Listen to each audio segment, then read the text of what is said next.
Hoy, karnuba, magmamanok, magrarabit, at mga nag-aalaga ng hayop. Nanay, tatay, lolo, lola, mga kaibigan, kapatid at mga interesado sa pagkahayupan. Tara na po at sama-sama nating pasyalan ang aming Munting Farm. Namnama di kamtu maawanan, di pagyak sumagmamano abulan.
Good morning, karuba. Ito, papakain na naman tayo.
katropa, in siguro 3 weeks time, lalagyan din natin yung kabila pa. Lalagyan natin yung mga mas malalaki na kaysa dito.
ito palang mga manok na to, karuba. Ay mga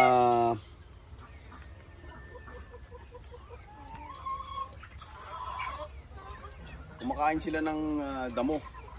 So kapag pinakawalan mo sila sa range at maraming damo, gustong gusto nila yon. Pero hindi yun magtatagal. Uubusin nila yung damo, kakalbuhin nila yan. Dahil by nature itong mga breed na to talagang intended for free range. So as much as possible, sinasimulate natin yung natural habitat, yung natural way of living nila, para in return ang kanilang ipoproduce na eggs sa mga hens and the meat ng mga inasal type o ng mga males ay magiging as close as possible sa natural lasa ng manok na living in almost or nearly close to their natural habitat na manok, yung alaga sa yung pinapakawalan lang sila sa range. So itong mga breeds na to, may yung mga bulik, yung mga dominant 109, yung pula or yung brown, yan yung D853. Kung mapapansin nyo, may mga itim. Itong mga itim naman ay mga experimental breeds ko. Yung iba dito na itim ay brinid ko siya or krinos ko siya from yung Jersey Giants natin at saka RIR or yung Rhode Island Red, and yung iba naman is Jersey Giant cross to Black Australorp or yung BA, and yung ibang black ay Jersey Giant na rooster tsaka Jersey Giant na hen. So marami pa tayong dadagdag dito, and hindi ko pa natatapos yung dalawang partitions dyan, although nilagyan ko na ng few barbed wire trap or few na BPR. So pag nakikita nyo, yan, meron na tayong nilagyan ko lang just to try, pero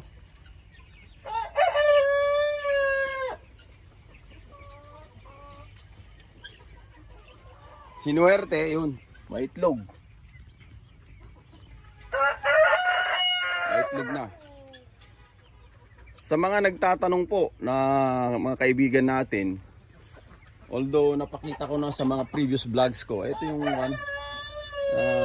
parent stocks natin ng dominant chicken. Okay, so yan sila.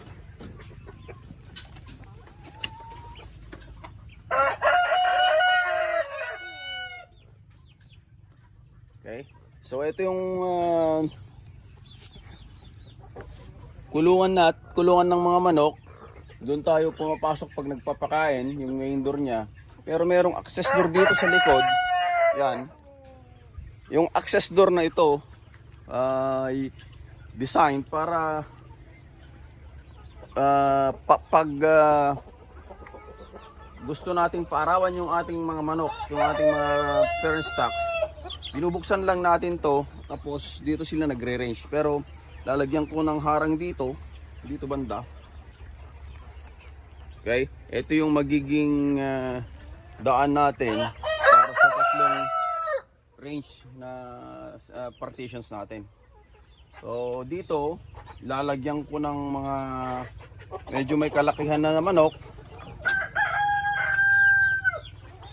And doon sa banda ron, sa southern part, lalagyan ko ng mga nearly laying na assorted na hens natin. So yan, ito karuba. Dito yung silky natin sa kwan. Tapos andun yung BA natin, yung BO, yung Buff Orpington. And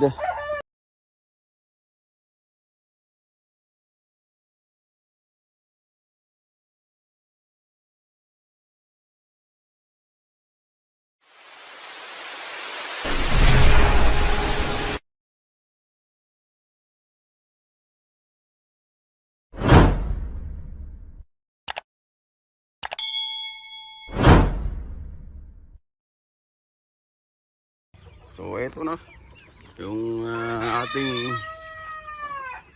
unang silid ng ating range. So mga to ay more than 2 months na to, nearly 3, yung iba 3, magti 3 months na. Kung hindi sa maraming na hindi nag-survive na chicks nung kasagsagan ng ulan, lamig ng ulan. So eto, laying na tong mga to just yesterday kasi mayroon ng isang egg doon.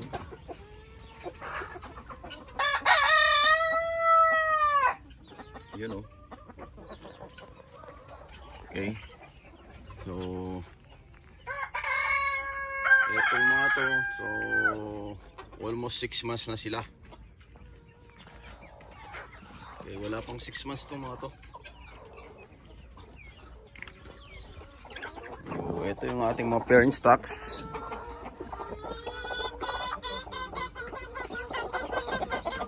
Nakikita nyo yung pula, yung dalawang rooster natin, yung kintab nung feather nila. Sa kabila naman, andyan yung ating mga silky. Marami tayong silky na mga chicks. Almost mahigit 1 buwan na sila. And pagdating ng 2nd month, maglalabas tayo. Magse-share tayo sa mga gustong mag-order ng silky na chicken. Mag-order lang kayo, mag-preserve na kayo. So eto yung ating rabbitan, yung ating rabbit house. Nalipat ko na yung iba. Mayroon tayong 3 adopted na ascals. So yan, nilagyan ko ng kahapon dahon ng saging. Nalipat ko na yung iba. So almost lahat ng nandito sa line na to are pure Cali and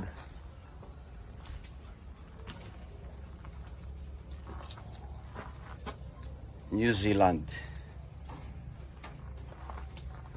Ito F1, yung dalawang to.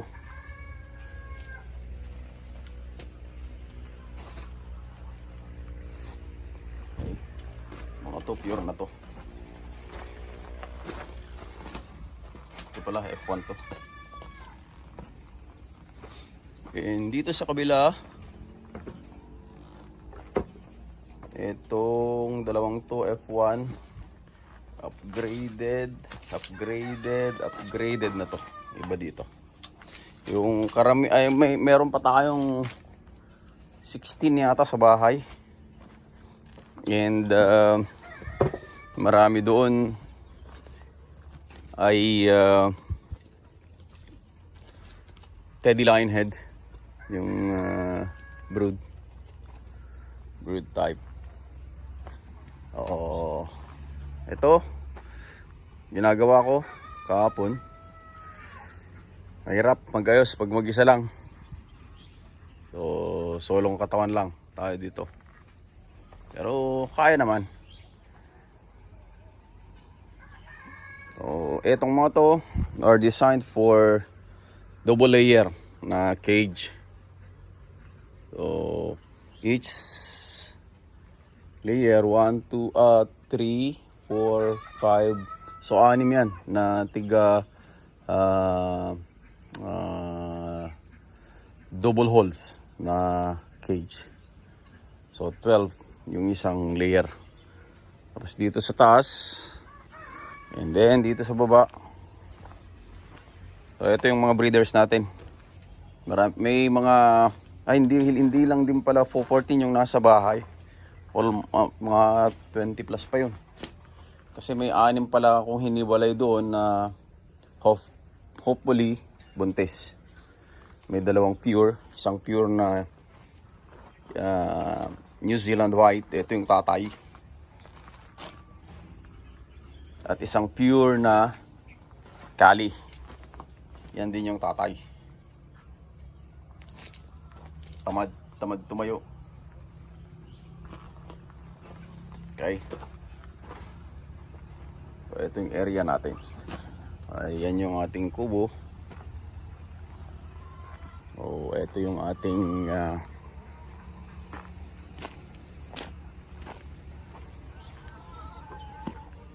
chicken house. Yung mga nagtatanong kung ano nang nangyari sa ating Buff Orpington, yan. Sa awa ng Diyos, meron tayong 4 na survivors from Regional 11. Galing Bulacan to. Okay. Sana madagdagan natin to. They are slowly, may mga few drops na sila. Egg drops. Siguro in 2 weeks time magpo-full blast na tong dalawang hens. Okay. Yung isa doon is BA. Free ng mga ito, yung BA na yan. And meron na ring ulit isang egg doon. Okay. And nandito yung ibang BPR hens natin. Meron tayong isang BA doon. And ito is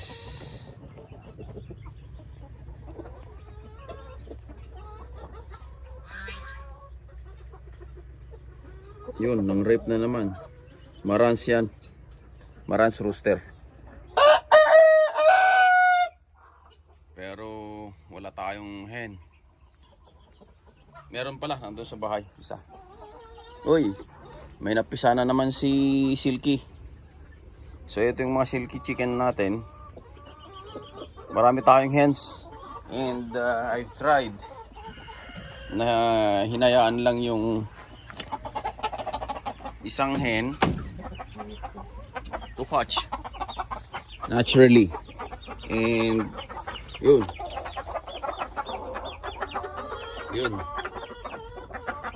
May napisa na. Yun. Busilip yung isa. Actually, ito is 3 sila dati na napisa rin naturally. Pero namatay yung isa nung kasagsagan ng ulan. Ay, yung 2. So, isa na lang yung survivor. So, from here, makikita nyo, doon sa likod, andun yung ating range. Doon natin dinadala yung ating mga produce na chicken na. Ang mangyayari dito is I'll try na paghiwa-hiwalin yung dominant na malalaki na and the rest Plano ko nga is pagsamasamahin yung mga tandang, but kung hindi sila magkaka-age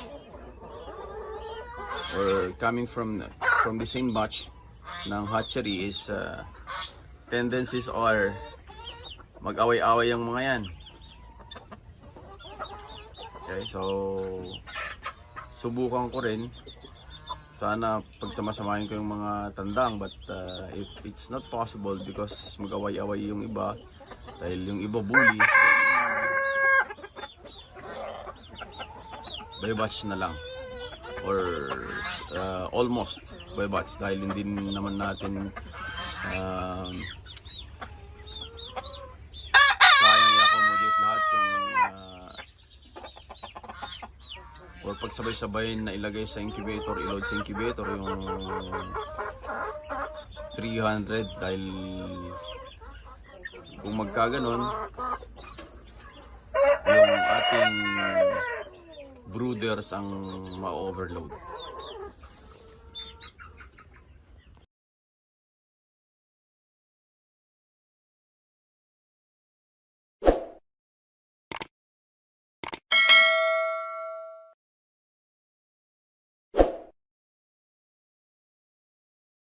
Ito na yung nangyari sa ating rabitan. Meron na tayong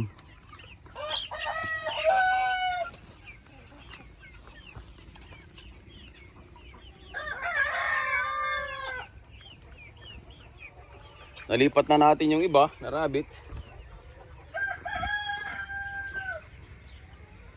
Yan. And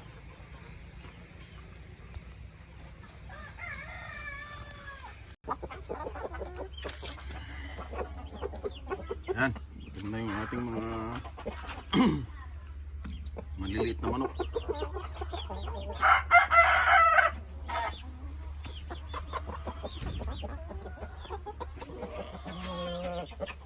Sana clean up yung patukan nila.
silky. May napisa. Meron siyang tatlong sisiw.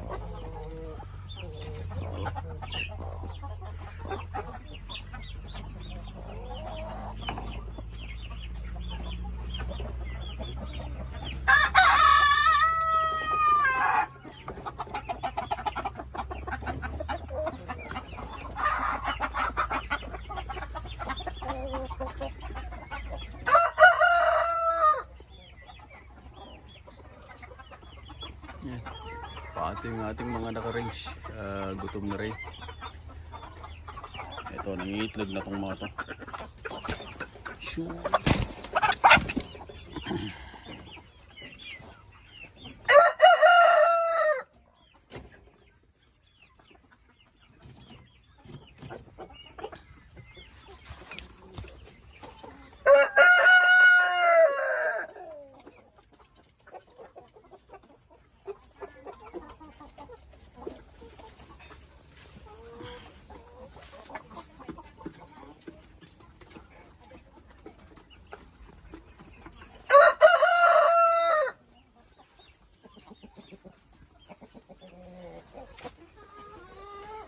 Ito, nire-ready ko tong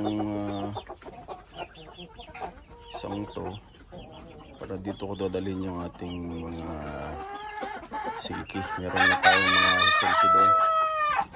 Meron siguro mga 30 heads yun. Pero hindi ko pa po pwedeng dalhin dito hanggat hindi pa pwedeng pang range.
Still here mga karuba,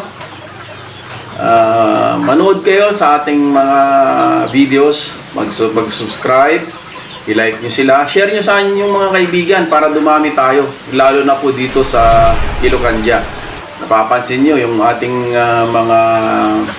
mga dialogue, karami, I can even say na mas marami yung mga Ilocano dialogue natin. At may mga Ilocano 101 din tayo para dun sa mga hindi nakakaintindi ng Ilocano. Okay? So much for that. Salute to all of you. And be safe. Mag-ingat tayo lalo na sa panahon ngayon. Alagaan natin yung ating mga katawan, hindi para sa atin, pero para sa ating mga mahal sa buhay. Okay? Sa ating pamilya, sa ating mga anak. Kasi kung magkakasakit tayo, hindi lang tayo magsasuffer. Mas magsasuffer yung ating pamilya. Okay? So, good day and see you in my next video.